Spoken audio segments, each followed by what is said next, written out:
د حدیث پاک کې حضرت راوی ابو هريره رضی الله تعالی عنہ دی. حدیث شریف د امام مسلم دی. مسلم شریف د دې انتخاب کړی دی. دی حدیث شریف خلاصه دا ده چې نبی پاک صلی الله علیه وسلم وایي هر وخت چې د انسان ته رب العالمین ډیر ورقریب دی. الله پاک انسانانو ته د دوی نفسونه، د دوی جانونه، د دوی مالونه د الله وایي چې هغه زما په قبضه قدرت کې دي، ډېر قریب دی. او د آیات کریمه مضمون دی چې الله تعالی وایي زه ستی تر غاړې تر شارګو هم ته نږدې یم. زما قدرت، زما قبضه، زما رحمت او هر څه هغه ته د غاړې تر شارګو، زما رویت، زما دید، زما قدرت، زما رویت هغه ته نږدې دی. الله پاک په هر حالت کې انسان ته نږدې دی. اوس انسان سي الله تعالی ته نږدې کیږي، هغه به په چش باندې نږدې کیږي سي انسان الله ته قریب سي او د الله تعالی د انسان سره محبت پیدا سي او هغه انسان د الله محبوب سي. نو حضرت ابو هريره رضی الله تعالی عنہ فرمایي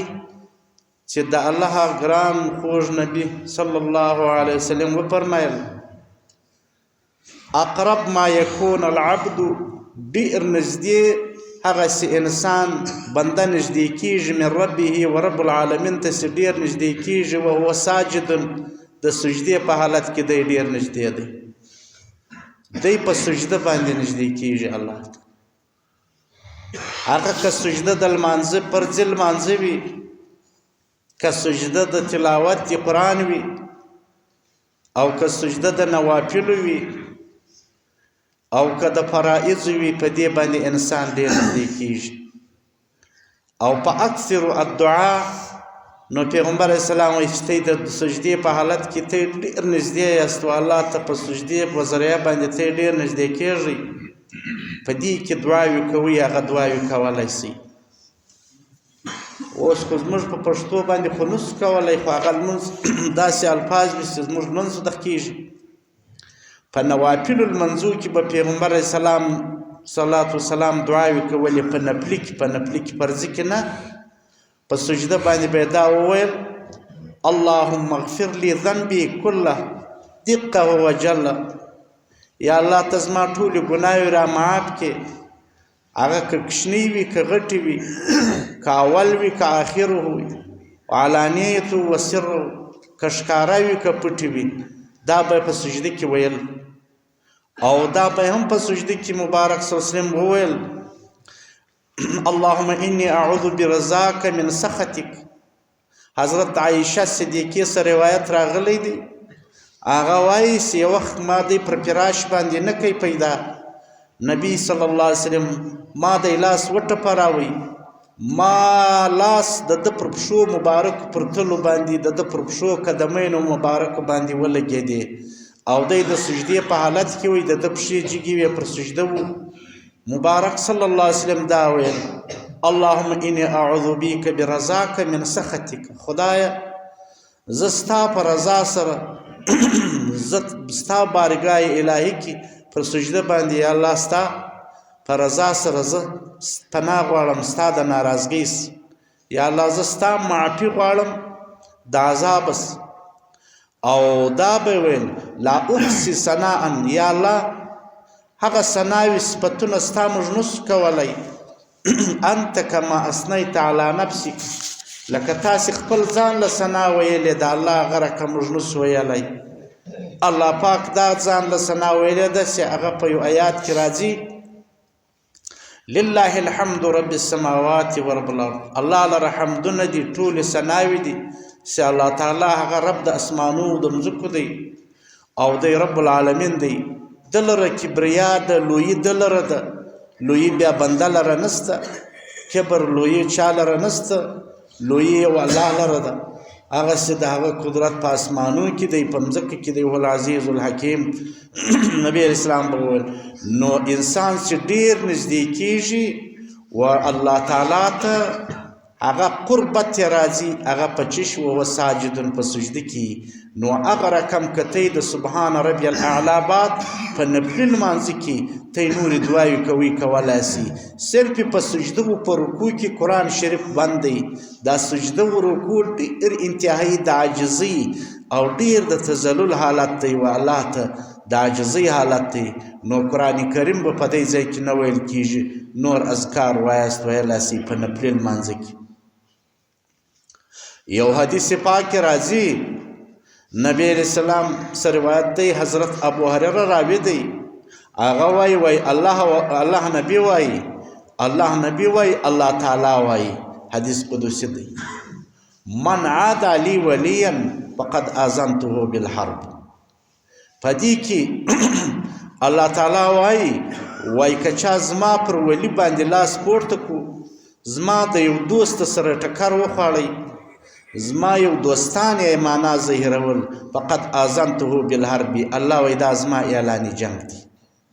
الله تعالی سی اعلاني جنگ ویلی دی یو په سود کې ویلی دی یو په دا ځای کې راغلی دی چې څوک د سود څخه راګرځي نو الله وای دا زما او د رسول په جنگ راغلی دی یو په دې ځای کې چې زما الله وای زما دوستان بس انسان به د هر مسلمان څخه ځان ګوري ګوره ولی وچشته وای د الله دوست وچشته وای الله تعالی په خپل په قرآن کریم کې هغه بیان کړی دی الذین آمنو وکانو یتقون هغه د ایمان لري او تقوادار خلک هر مسلمان د الله ولی دی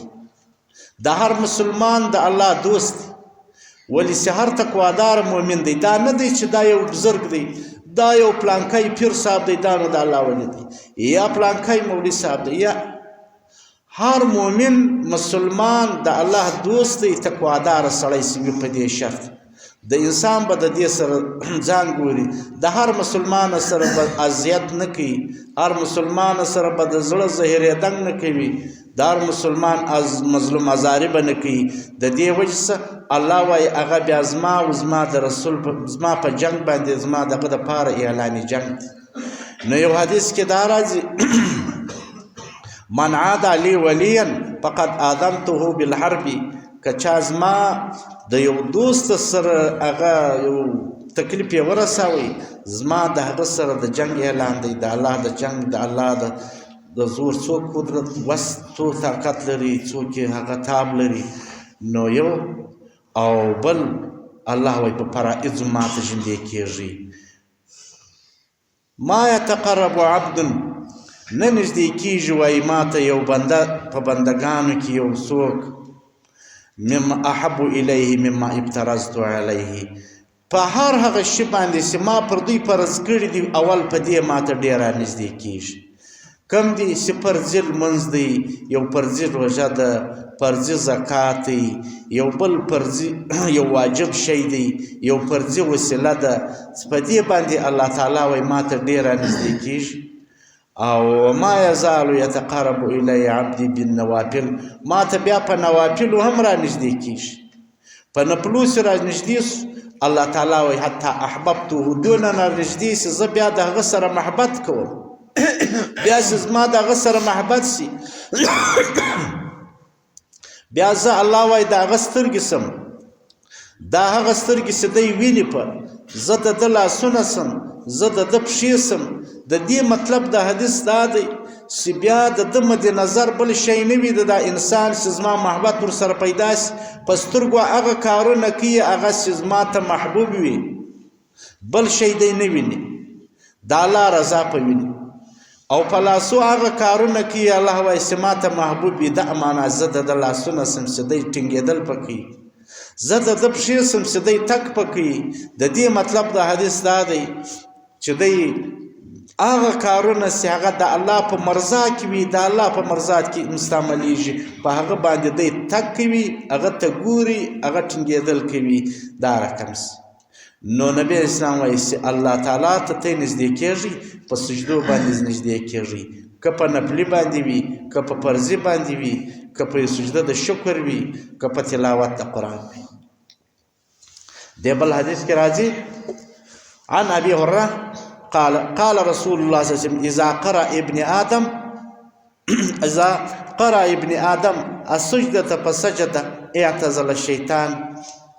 يبكي يقول يا ويلتا أمر ابن آدم بالسجود فسجد له الجنة وأمرت بالسجود فأبيت فلي النار. وای چې انسان د قرآن شریف یو تلاوت وکړي،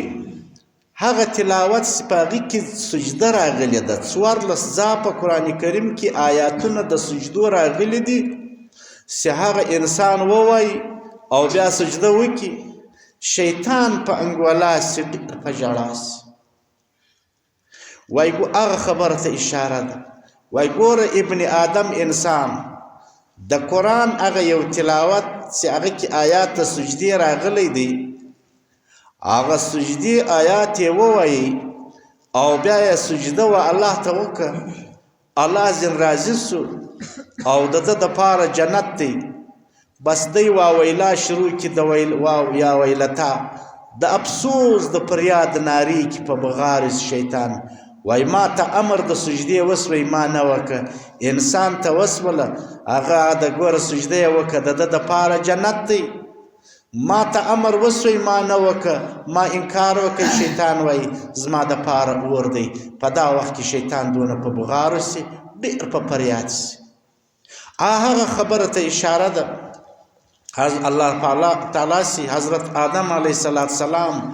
بلا کیف په خپل قدرت په خپل لاس سره جوړ کړي، بیا یې ټولو ملایکو ته دا وویل چې اسجدوا لآدم،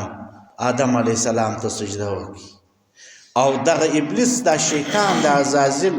دغه ملعون هم د فرشتو په سب کې و، نو ټولو ته امر وسو.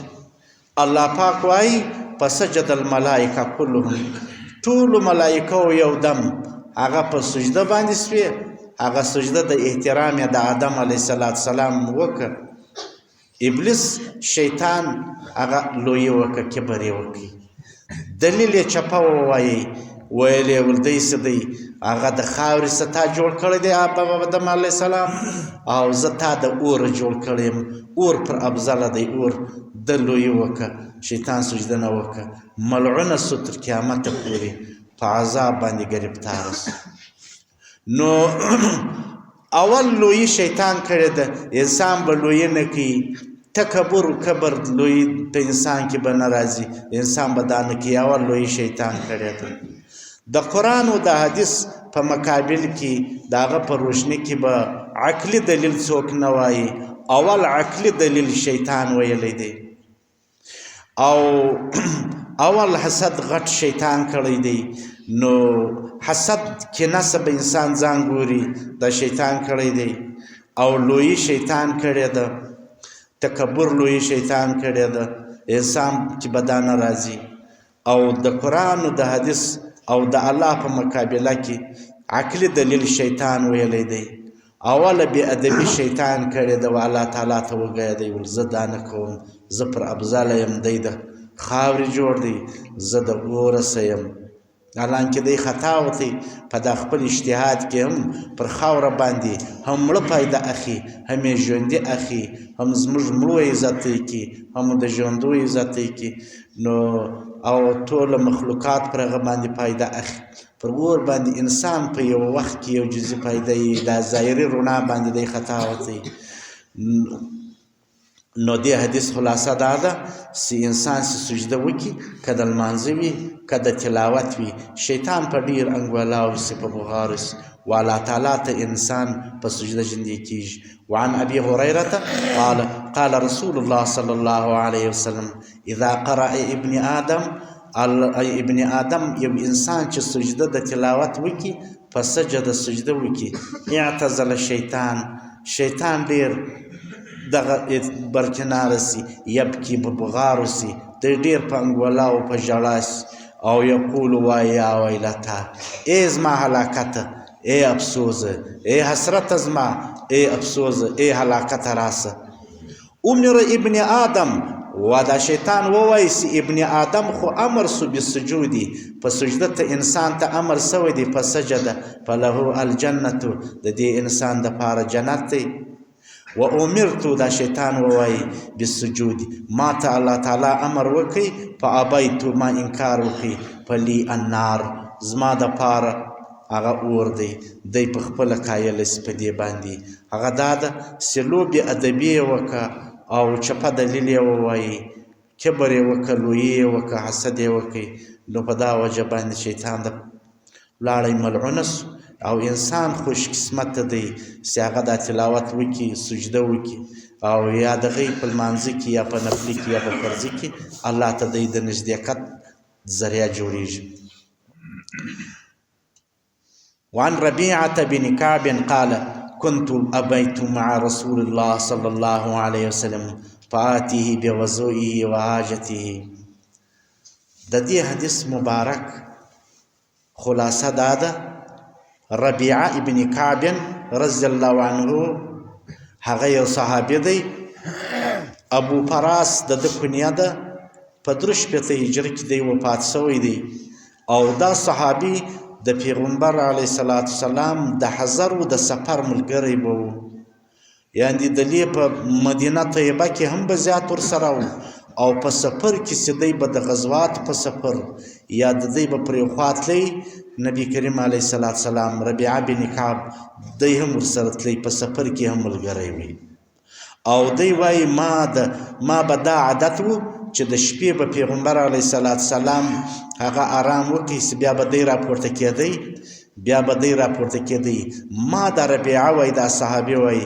ما به د ده دپاره د اودس بندوبست وکړي دغه اوداسه د اوبو او د ده د حاجت یا مسواک یا جاینماز یا د پیغمبر علیه السلام کم د اوداسه ضرورت به کم په کار و ما به هغه ور برابر کو نو د ده خدمت به مې وکړي د اوداسه اوبه یا د ده مسله و یو جاینماز مثال دغه وخت یا مسواک دا شام به مې ور برابر یو وخت کې وای دا ربیعه کیسه کوي وای ما هغه دا شام ور برابر کو پیغمبر علیه السلام ما څه ډېر راضي سو ډېر خوشحاله سو ما دا شام وله راوړو هغه د اوداسه اوبه و خپل ضرورت و ما ته ولي سوال وکړه دا صحابي وای پیغمبر اسلام ما ته وویل ته ما څه یو شی وغواړه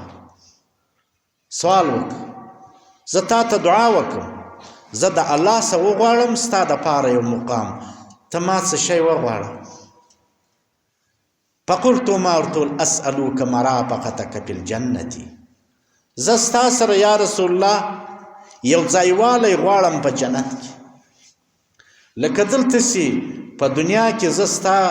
تا دا پر ما باندې ډېر احسان کړی دی تا پر ما شفقت کړی دی تا ما ته په خپل قدمو کې ځای راکړی دی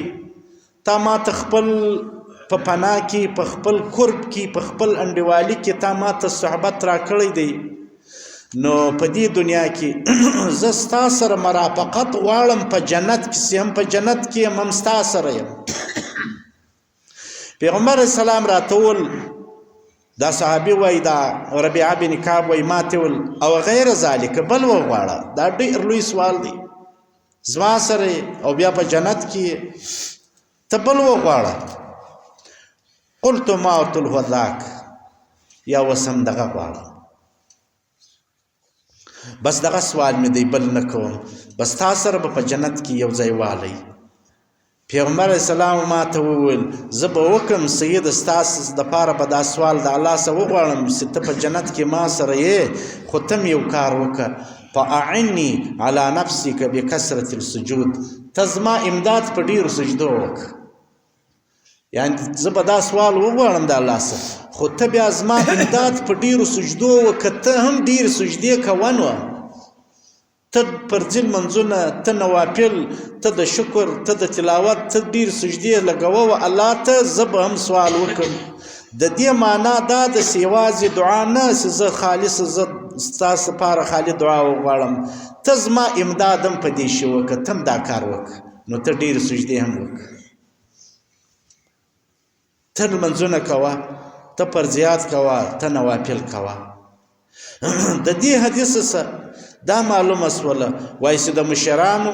د بزرګانو خدمت انسان هغه ډېر لوړ مقام له رسي په خدمت باندې انسان جنت له رسیږي په خدمت باندې د بزرګانو د دې ولې دا صحابي د نبی اسلام د خدمت وکړي او د دې حدیث پاکه صدا معلومه شوله چې انسان د پارس یو څوک خدمت وکړي که نور شی په وس نه پرسي د هغه مکافات پر ځای کړي نو دعا خو به ورته کوي دعا به ورته کوي چې یو چا ته دعا به وکړي چې یو څوک احسان در سره وکړي که ستا د هغه بدله په وس نه پره نو په دعا به ورته کوي نبي اسلام ځکه دعا ورته وکړه او د دې سبل دا حدیث صدا په کار وپامېدله وایي چې یوازې انسان د پاره د غي دعا کول نه بلکې کوشش انساني حرکت کول به هم کوي که په عباداتو کې که د دنیایي کار کې وي انساني حرکت به هم وي دعا هم وي بس بیا انسان هغه مقام ته رسیږي ولی الک هغه یو شاعر هغه یو بیت ویلی دی وایي قفل ارچی کلید است ای عزیز جنبش از دست تو خواهند نیز وای چابی سیده هغه خو هغه کلب خلاصوي چابی خو هغه کم هغه تاله خلاصوي منګر د لاس د ګوتو حرکت د انسان غواړي سیا چابی ګرځي د انسان هغه حرکت د ګوتو غواړي نو دا رقم هم د دعا او دغه رقم د بل چا دعا یا خپل دعا بشک صحیح ده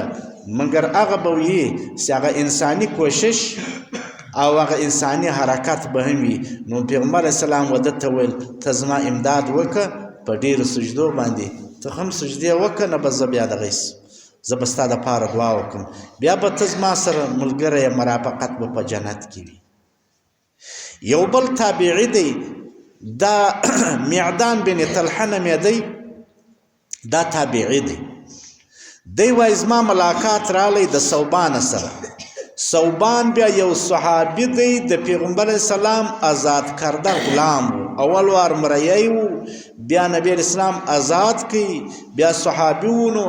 نو دی میدان دا طلحه وای بن طلحه وای دا تابعي وای ما د ثوبان سره ملاقات رالی ما ورته وویل و دا صحابي ته د نبی اسلام آزاد کرده غلام و ما ورته ویل اخبرني بعمل عمله يدخلني الله به الجنة تما ته دی عمل راوشه سپا هغه عمل په وجه باندې الله پاک ما جنت لره بوزي اول ورسما ورته ویل په سکته د غږ نه کوي چپس ثم سألته بیا مې دوباره ځین وپوښتل مال ثوبانه دی عمل راوشه چې د الله تعالی مې د هغه په وجه جنت لره بوزي په سکته هغه بیا ودرېد ثم سألتو ثالثه دریم ورسې ما ورته وویل ده راته وویل ول د دې پوښتنه ما د پیغمبر علیه السلام سره وکړه پیغمبر اسلام راته وویل ثوبانه علیک بکثرة السجود الله تعالی د پاره سجدې لګوه لله تعالی فانک لا تسجد لله سجدة انسان نه لګي یو سجده مګر هغه باندې الله تعالی د درجه بلند کی وحتى عنك بها خطيئة الله تعالی ستا ګناه رجي دا باندې ستا الله دا مقام درکي دغه تابعي وای دا میدان هغه وای بیا زه د ابو دردا سره مې ملاقات وسوي فسألت د ابو دردا سره مې پوښتنه وکړه فقال لي مثل ما قال ثوبان د رقم یې راته وویل لکه ثوبان چې راته ویلي وو نو خلاصه دا سوله چې الله تعالی هر وخت موږ ته راقرب دی مګر زموږ قربت نزدېکت هغسې کېږي الله تعالی لره په فرضي لمنځو باندې په نوافلو باندې په سجدو باندې او په داسې بعضې مالو باندې که هغه نفلي صدقات وي که هغه فرضي صدقات وي موږ و الله تعالی ته په دې نږدې کېږو دا زموږ د نجات د قرب هغه یو ذریعه ده واخر دعوانا